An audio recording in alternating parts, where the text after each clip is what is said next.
What's going on, y'all? Welcome to another episode of the Jake and Joe Postgame Show presented by First Star Logistics, where we come together to get real mad at the Cincinnati Bengals. At least that's my plan for this show, because that's the emotion that remains in the tank that would otherwise be empty for me at this point, Joe. And we're going to get into a second straight embarrassing effort from the Cincinnati Bengals. That's 8 straight quarters of dismal football, to the point that I'm really out of words. And I like words. I know a lot of words. I don't have very many more words for what we've seen from this football team in the last 2 weeks.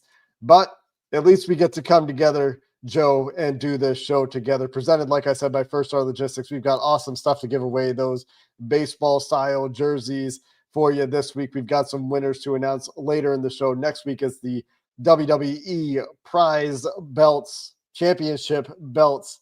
You've seen them before from Fanatics. Awesome stuff that we have to give away for you, courtesy of First Star Logistics, our fantastic partner that could be your fantastic partner, potentially employer. If you go check out their postings at firststarlogistics.com, see if it's a good fit for you if you're looking to work for one of the fastest growing and best companies to work for in the Cincinnati area. And Joe, well, I guess one more piece of logistics to get out of the way here. You're on it in the chat already to enter to win the live YouTube giveaway. Hashtag First Star Logistics in the chat. You can enter that once. You only need to enter it once for a chance to win one of those baseball style Cincy jerseys.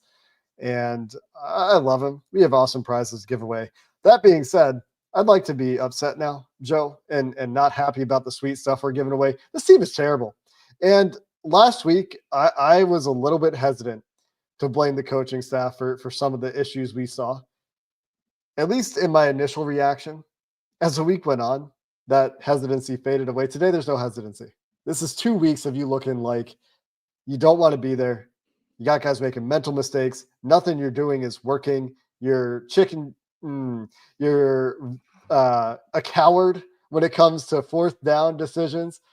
I have nothing good to say tonight, Joe. It was all bad. It's strange to be in this position. I mean, we've been here before. Jake, you and I hosted a daily podcast in 2019. Back in 2019. When this team was terrible and that offense was terrible. And they start off 0-8. Not fun to watch. It was hard to keep people into it and talk about it enough, but we always have one eye on the draft, and that was keeping us going. That was propelling us. When you watch this, it's a much different feeling. It feels like a culmination of all of the bad things they've been doing. Like it's been funny because as they have been competitive, as they've had Joe Burrow, as they've made runs into the AFC playoffs and into the Super Bowl, you kind of had to quiet down your criticism at times because the results speak for themselves. They've been mostly all right. They've been competitive. They've had some of the best and fun, most entertaining seasons we've seen from the Bengals.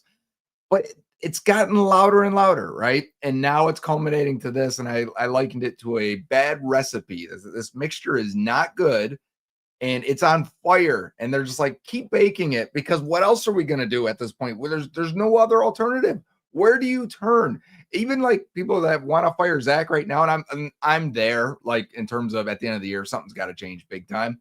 But even if you fired Zach right now, what are you going to, Dan Pitcher going to be this is the worst offense in the league. They all take blame here.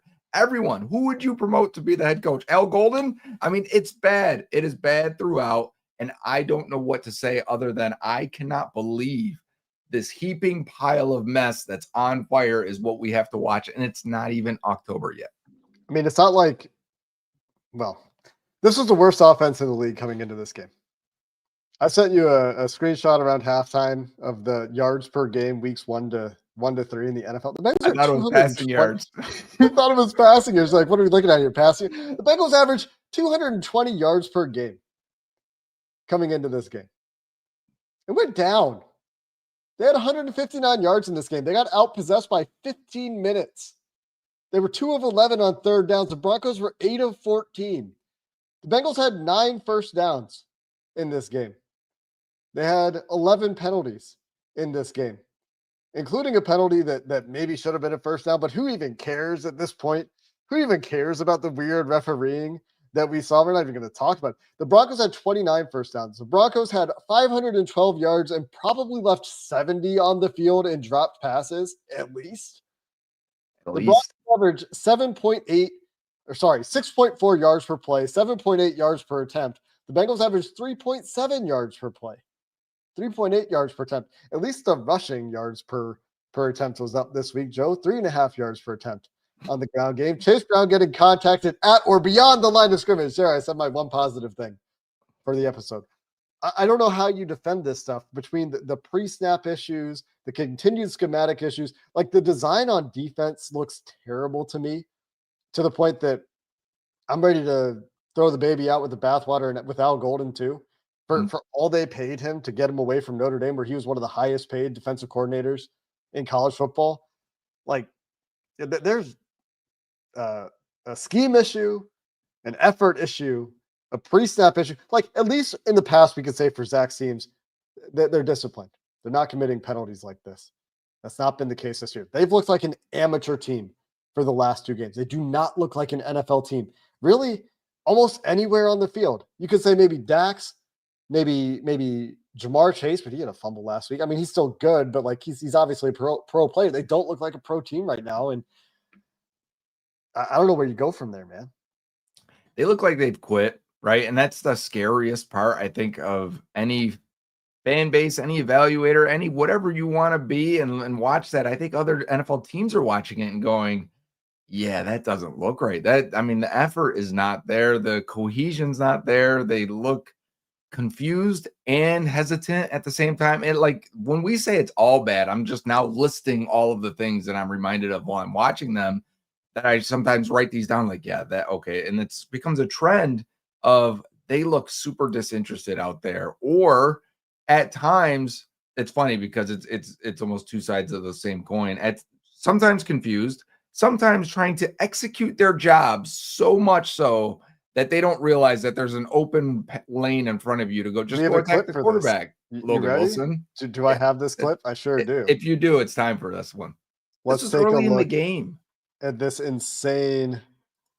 This is so crazy. This is what my reply to you on this play was. What happens when coloring inside the numbers goes wrong? Great analogy. Inside the lines goes wrong. Logan Wilson is doing exactly what he's coached to do on this play. But this is hilarious. So the Bengals are blitzing Logan Wilson and using him basically as a defensive tackle. So if you see him right there next to Trey Hendrickson, he's basically the D tackle, and they're going to drop a D end in the coverage. So they're still only going to rush 4. He's just being the D tackle on this play, and they're going to send a defensive lineman into his coverage, basically, which is Osai on that side.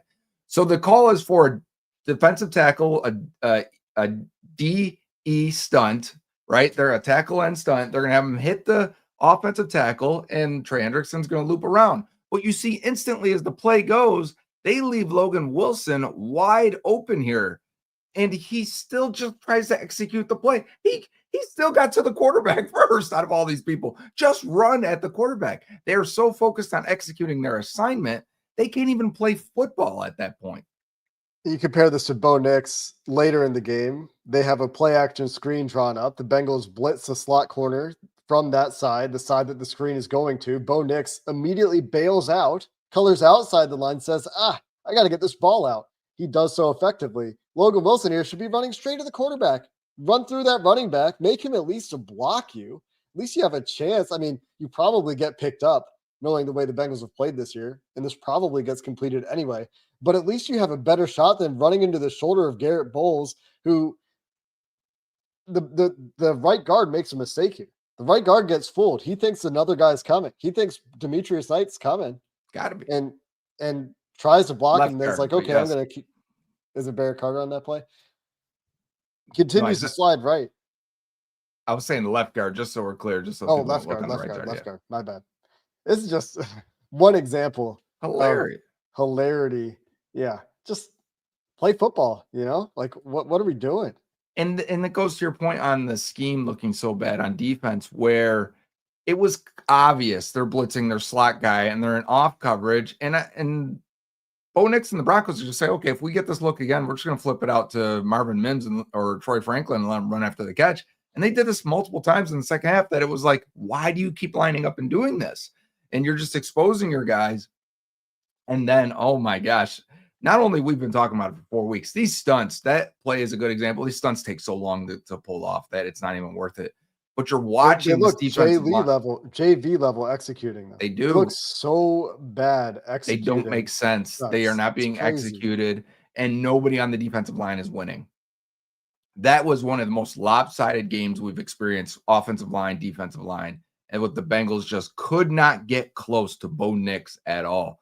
I'm going to watch the tape on this, of course, right? And I feel like the coverage would have been decent in a lot of these plays, but there was just nobody near Bo Nix at all. And he missed some throws, and there were some drops. This game should have been absolutely a slaughter. It was, but the scoreboard should have also coincided with the feeling we have here that there was nothing there. There was absolutely nothing right today.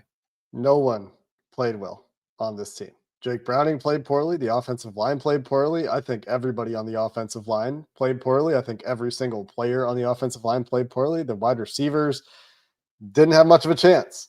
I don't know what you want from him. T. Higgins starts the game strong, but the decisions in this game from Zach Taylor on 4th downs, the decision to kick a field goal on Early. the one successful drive you have in the entire game. Like, know who you are. You might not have another chance that good in this game. You might as well try to get 7, but instead you get this goal line fade and T. Higgins is jammed out of the play.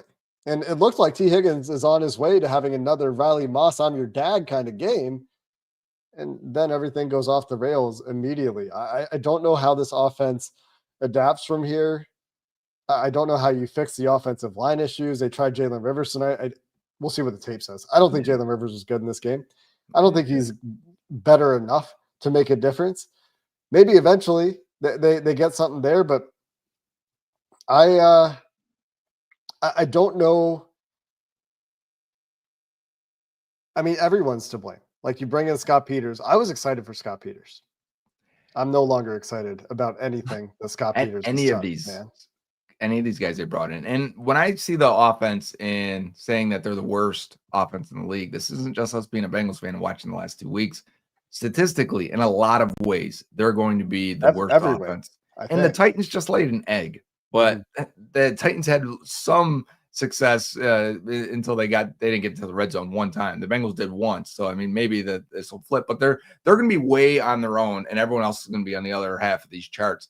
And when I'm comparing the Titans and the Bengals is where I want to go with this, the skill position weapons are not even close. And we can't find a way to get Mike Gesicki the ball. Where's he been? You have an extension this year, a 3-year extension. We haven't seen Mike Gesicki at all through 4 games. You can't find a way to get Chase Brown more active in the receiving game on a screen pass, on something to get him the ball in space more often. We can't scheme open ways to get Jamar easy targets or deep targets at all. Are the deep targets just going to be gone out of Jamar Chase's game? Because that's a shame. You know, we got the one penalty, and then that's it. That's all we get because Riley Moss is covering him once, and we're just waiting for that. That doesn't seem like an offense that feels fully functional, that can scheme for their guys to get open, to use their guys as weapons, right? That feels like the defense dictates to the Bengals. When people say, Zach, how do you call a fade on those plays? He's calling multiple plays, and then the defense says, okay, we'll give you this fade because it's a low percentage play on 3rd down, and Jake Browning will take it. And because you should be able to throw it up to T. Higgins and maybe make a play on it. But if it doesn't work, that's what you're hoping for, a 20% play that hopefully converts. There's nothing else. And then that was it. Like the first drive, if we did want to say positives, the first drive was good. And I thought Browning missed the throw to Jamar Chase. That should have been more wide. And like the first drive, everything looked, I'm like, okay. It's like the Jags game last year. The second week with Browning, they start scheming some things up. They've got play action. Cam Grady and Drew Sample are out there early, both blocking. I think first play of the game was that. And they went to that a couple more times. And I'm like, they've got something. They put something in the playbook. They're ready to have a counterpunch this week. And then that was it. They were done. That was the entirety of the new stuff. That was the entirety of the confidence and execution of anything. And I just can't believe it's that bad when you have these weapons. It shouldn't be. It's inexcusable. That's what we talked about leading into this game. I thought this game was going to be a lot more normal looking, and it was more normal looking. It was just really bad. But no turnovers, right? No, not the 5 turnovers again. Well, but I thought as a result of them not turning it over 5 times, maybe it would feel closer, but it didn't. It felt like the same game, even though they didn't turn the ball over because they were just punting on 4th and 2 and kicking field goals when they got to the low red zone. Jake Browning in this game, on passes aimed more than 10 yards downfield, had one of those throws targeted between the numbers. It was a 22-yard gain. I think that's the backside dig. He eventually works to Yosavash as like one of the only plays of the night, and Troy Aikman pointed this out rightly. I've really grown to appreciate Troy Aikman as a broadcaster, by the way. Points out accurately is probably their best play of the night because they actually protect. Browning actually works through progressions instead of just throwing a YOLO go ball, because that's most of what he did tonight, it felt like. But besides that, on passes aimed more than 10 yards downfield for Jake Browning in this game, he was 1 of 6, and all of those passes were outside the numbers. He had one pass deeper than 10 yards downfield between the numbers in this game. And it was pointed out on the broadcast numerous times that there were opportunities there between the numbers in this game. Well, I know we talked about this is going to be a game that's played outside the numbers. That's the kind of defense that Denver is going to give you. They're going to give you a bunch of odd coverages, middle of field closed coverages, but there were opportunities there in this game. Jake Browning did not look like an NFL quarterback tonight. And that's the hard part, right? Because, you know, a lot of parallels again. I'm going to bring up a Titans situation again. The Brian Callahan job was off of the 2023 season where the Bengals made Jake Browning look like a serviceable player to the point where people wondered, would a team trade for Jake Browning? What we've seen now through 2.5 weeks, like you got to start thinking about it. And it was brought up. I was watching the pregame show on ESPN. And they asked Adam Schefter, you know, will the Bengals make a move? Is there anything? And they're like, no, that's not the Bengals style. And, you know, gave the typical answer. I would agree with that. But he also said that they believe in Jake Browning. And they believe he can be a serviceable player that can hold down the fort for them for the rest of the year. And that Joe Burrow is not coming back. He's not coming to save them, right? So it is Jake Browning. But I don't know how long you can let Jamar Chase and T. Higgins waste prime years, right? Because that is how you lose a locker room. That's how you let the frustration boil over two things that you can't put the toothpaste back in the tube at that point. Like you let those guys get that frustrated. I don't think you just recover that. And I think Zach is teetering. Like I said, I'm already there, but we are very close to complete meltdown situation. I think very close to emergency e-stop hitting it and just saying, get off of this ride right now. And that includes a lot of things because Zach, when the assistants were fired and let go and not renewed last offseason, it was the first sign. It was, all right, Zach, what do we need to right this ship? And it was Al Golden and Peters and Jerry Montgomery and list the other guys, right? All the assistants. Well, if those don't work out, and it did not work out, and even though Joe Burrow's not there, I don't think he's going to have some leash. I know it's the Bengals. I know we're tuned to think that they're not going to do anything, and they're going to have these built-in excuses, or they're not going to want to pay money for coaches that aren't here. I don't think any franchise likes doing that. But at the same time, when you give them the tools to succeed, sort of in their minds, I would say, and they don't, that's when things get really desperate. And we're there. We're like 1 week away from craziness erupting. If we're at the beginning of a death spiral, this is what a death spiral looks like. It's not like their wins were convincing wins in the first place. They lucked out in different ways in those games, despite a valiant effort. Don't take anything away from the effort and the plays they did make against the Jacksonville Jaguars, who look like a real football team. They're 3-1 now and keep racking up turnovers every week. It's not like they were games where you felt like they were making progress. It didn't, they had some good takeaways. They benefited from drops. And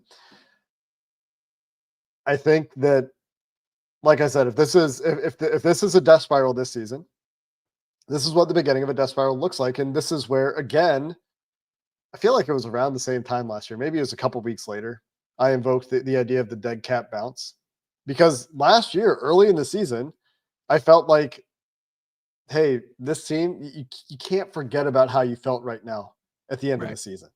You can't forget about how you feel right now at the end of this season. They're about to play the Lions and the Packers. If they win either of those games, we'll give them their credit. when more than likely we're sitting here in 2 weeks and they're 2-4, having lost 4 straight games, probably not looking like a real football team in those games. And we'll see. I hope they do. I hope they give us a real football team to talk about, a real NFL football team to talk about. If that's what it looks like, that you cannot forget how that feels at the end of the season, because in the middle of their schedule this year, Joe, they have some winnable games. They're going to come out of this opening stretch where they have this Vikings, Broncos, Lions, Packers stretch. And then they're going to play the Steelers, who maybe the Steelers are good. I don't know. They're 3-1, but I don't think they're that good. They're going to play the Steelers, the Jets, the Bears, the Steelers, the Patriots. They're going to have 5 weeks in the middle there where they're probably going to win some games in that stretch. They're going to finish the season with the Cardinals and the Browns and the Dolphins. They might win some games in that stretch. They have the Ravens, Bills, Ravens in the middle there. So, not Knock loving them their back a chances little bit. there. But maybe the Ravens will be so injured that their season is over by then. That Doesn't that just make it worse? They've had a rough stretch for injuries. But like the point I'm trying to make here is last year we talked about, don't forget about how this felt. Don't forget about how bad they were before they won some games down the stretch. And they were in the playoff hunt, which is probably part of what saved the job there, right? But you can't forget it. And I think they did. I think they forgot it enough that they said, hey, you got us back in this thing at the end. We're going to give you another chance here. We're going to give you a chance to go get your guys. The difference this year is the Bengals had fired coaches with a year left on their deal before. Most recently with Marvin Lewis, there was a year left on his deal after that season when they chose to move on and hire Zach Taylor. There is 1 year left on Zach Taylor's deal through 2026. And then moving on from Taylor after this season, if it keeps going the way it's going, would not be unprecedented. And especially around the league. And the Bengals have done more. It's a slow crawl, but if they do more things that are similar to the rest of the league as we get older. And one of them would be, because if you look around the league, coaches either want an extension or let me go with a year left. You make a decision. You don't coach under that 1 year. You don't coach as a lame duck. And so I think it's going to happen at this rate. The death spiral, hashtag death spiral for Jake is should catch on, as we were in quarterback purgatory and what felt like the 17, 18, 19 seasons. I think we're in the death spiral of 2025. And I don't think it's getting out of it. You're right. I was thinking this during the game. I was like, are they going to be like 17-point underdogs to the Lions? I think it started off at 9.5. Like, that's not enough. That is not enough points. You've got to tease that thing up to 25 if you want. And tell me you still wouldn't take the Lions. Like, you're telling me that a team that did this should have less than keep 17. Snapping the ball with 1 second left. Like, how many years? Again, this is the recipe in the oven on fire, and we're just going to keep baking it because these aren't new things. None of these are new. Maybe the newest thing is like Al Golden's scheme, and this thing may suck, but everything else is repeated issues that other teams have the book on now and just tee off on it because Burrow's not there to get you out of it or create magic or pinpoint a pass when a guy's draped over them. The Bengals are lowest in the league in yards before contact in the running game. They're lowest in the league for separation at receiver. This is an offensive scheme, design, play calling issue, and it's been this way the whole time that it's been the Zach Taylor era. They've got to make a change. If they want to save their quarterback, if they want to save any piece of what they've had over the last 5 years or so, they need to start fresh. And it sucks that we're talking about this in October, because can we say this every week? How are we going to do this every week? I have no idea. Oh, if you look like the problem, you're right. The problem is if they don't look like an NFL team. They scored 6 points in while the games have been competitive in the last 2 weeks. Like, yeah, you got a garbage time touchdown to Drew Sample. I don't care. You don't get credit for that. No. They've scored 6 points as far as I'm concerned in the last 2 weeks. They're getting outscored 61-119 this year. This is the biggest lopsided game in terms of yards in the NFL this year. Yeah, the biggest blowout in franchise history last week. Yeah, the most lopsided game. Like, that's bad. This is bad. And our guy John Sheeran pointing out that the last time they lost 2 straight games by this bad of a point differential was 2008 when they lost 3-34 and then 3-35 It in was the back-to-back Carson Palmer losses. UCL season. He was out as well early in the Weeks year. 13 and 14 in 2008. They stuck with the coach then. That was a terrible, terrible season to watch. I was around the time that I honestly until so they went into 2010, they drafted Andy Dalton, right? And Yeah, until they 2011. were actually surprisingly good that year, I was kind of checked out. I was like, all right, this isn't something you want to spend your time on. And they're going to lose fans the same way. They had this opportunity with this quarterback. They brought in all these new fans. And now instead of looking at tape after this game, we're going to look at Jamar Chase approaching his coach on the sideline, being like, man, what can we do? Can we do something? We got to get me open. Got to put me in motion. I need a deep ball, something here. And he's like, I know, Jamar. We're trying. We're going to get it. He didn't get it. You got a screen. You got a manufactured screen on the next drive on second down where he got one. I don't even know if it was a full yard. They gave him credit there for a yard. It's pretty bad right now, man. I just, like I said, you asked the question, what do we say? If you don't look like an NFL team, this is what these shows are going to be like. And we're going to point out like an NFL team at some how point. bad you are. Yeah, I mean, please. Congratulations to Dave Lapham, by the way. According to Jay Morrison, 1,000 games between playing and broadcasting. As a Cincinnati Bengal now, 1,000 games either playing or broadcasting the game. Shout out to our guy, Dave Lapham, whose show you can find on this channel, of course, as well. Let's get to our giveaways, Joe. Let's get out of here. We're sad. I think we've crossed the threshold from mad into sad. At least you have. And I feel got one other thing. Bengals on the Brain. Our film review will be Wednesday, not Tuesday. So if you're waiting for that, obviously I'm not going to have time to get it ready for Tuesday. So Wednesday night.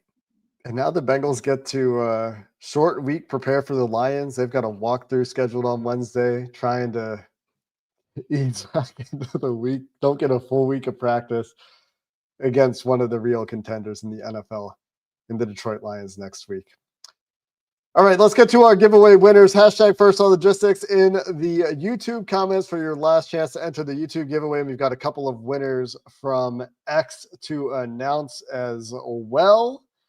And once those are on the screen, Joe, who you got? Our first winner from X is Rob at 614 Buckeye. Congratulations, Rob. You're the first winner. We've got another one here on X.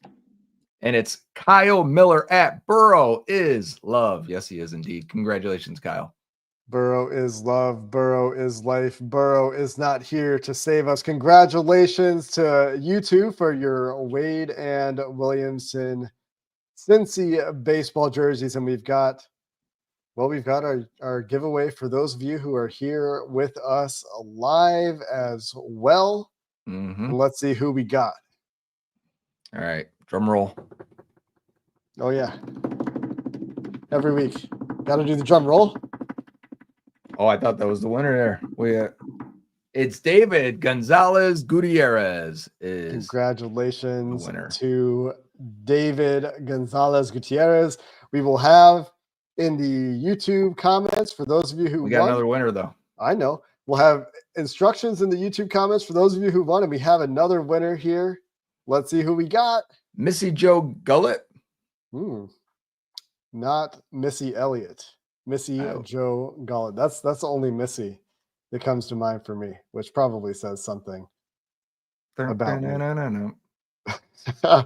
Next week, we've got those WWE Championship belts to give away for you. Make sure you're following at First Star. Log on Twitter for all those giveaway details. Make sure you're following myself and Joe Goodberry as well, at Jake Liscow, at Joe Goodberry. You'll have a chance to win next week, as hopefully we're not here for another rage session. I need a rage room. I need to go take a baseball bat to a vase or vase. I need the Bengals to put their thing down, flip it, and reverse it next week. There you go. If you're looking for work in the Cincinnati area, First Star Logistics is a great partner for Joe and I here on the Jake and Joe postgame show and the Jake and Joe Bengals preview show, which will be out to you next week on Friday. You can check out all their job postings at firststarlogistics.com, one of the fastest growing and best companies to work for in the Cincinnati area. Until next week, we appreciate all of you who hung out with us congrats to the winners, and we'll see you next time.